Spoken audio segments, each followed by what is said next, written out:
हाँ दोस्तों नमस्कार, ये है मलाई कबाब और मैं आपको बताऊंगा कि इसको किस तरह से सीख में लगाया जाता है। बहुत लोगों को सही से नहीं लगा पाते हैं, जिसे कन से गिर जाता है तंदूर में, और हमारे शेफ बताएंगे। बताइए कैसे लगाते हैं, देखिए दिखाइए, लगाइए। ये सीख है, अब इसको उल्टा के लगाइए सीधा।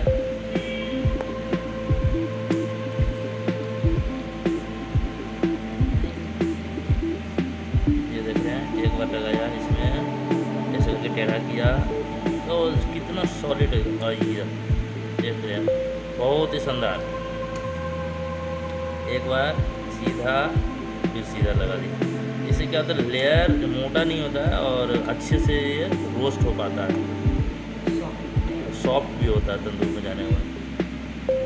बहुत अच्छा लगा रहे हैं।